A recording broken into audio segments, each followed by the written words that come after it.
Hello and welcome back to my channel. Today we have exciting topic to discuss. Many of you often ask which lenses you should buy for your Sony collection. I have the best answer for you. In this video we will focus on two versatile Tamron lenses which will cover all your needs for your Sony cameras. The Tamron 17-28 2.8 and Tamron 35-150mm will cover all your needs. So let's dive into it. The Tamron 70-28 f2.8 is a game changer for wide-angle shots. Tamron 17-28 is really good for the wide-angle shooters. You can get really good landscapes and also interiors with the 17mm, and you can also zoom to 28 when you need it. And Tamron 17-28 has constant aperture f2.8, which is really good if you're zooming in and out, and you can also have really good bokeh with the 2.8. I really like this lens, and I think if you want to upgrade this lens to, if I would upgrade it, it would be Sony 16-35 G Master for sure. But if you're on a budget, if you're looking for something lightweight which you can use on a gimbal, I think Tamron 17-28 is really ideal.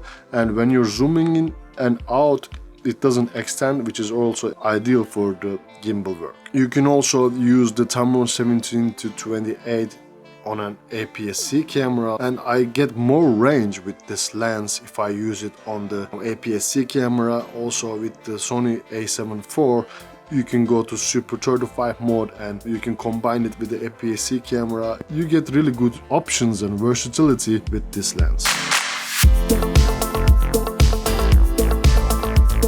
Let's talk about the Tamron 35-150mm lens, which I'm currently shooting right now. It's set to 35mm, and you can shoot in 35mm with the f2, which is unheard of on a zoom lens before Tamron. So, really ideal. You can get a really blurry background. Right now it's set to 2.8. I can still set it to 2.0 if I want to. I can get even more blurry background, which is really nice on a zoom lens.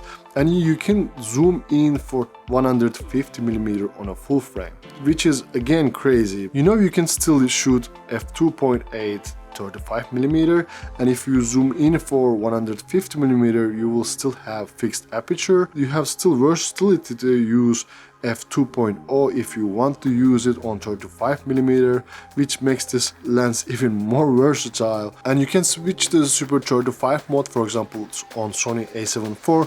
You will get even more range. I believe it will be like 225mm suddenly, so which makes it again super versatile.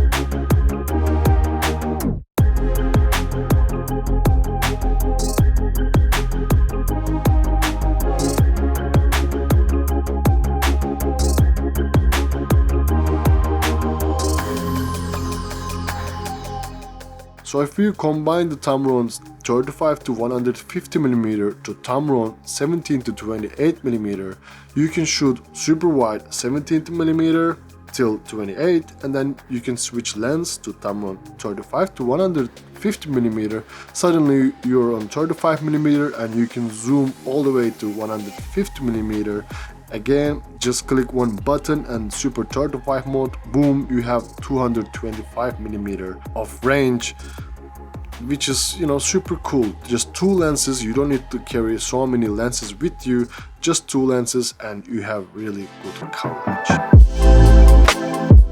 Now let's say that you get these two zoom lenses. I highly suggest you to get a prime lens as well to complement these two lenses. For example, from the G Master series you can get the 24 or 35mm 1.4, which is really super nice. If you're on a budget, you can get from the different brands some other primes as well. It doesn't have to be G Master, but if you're looking for the best option, Sony has it. Of course, Sony G Master lenses will have the best autofocus performance, and they can go to 1.4, which will have crazy good looking blur background and also low light capability. But again, if you're on a budget, you can go with 1.8 options of these prime lenses.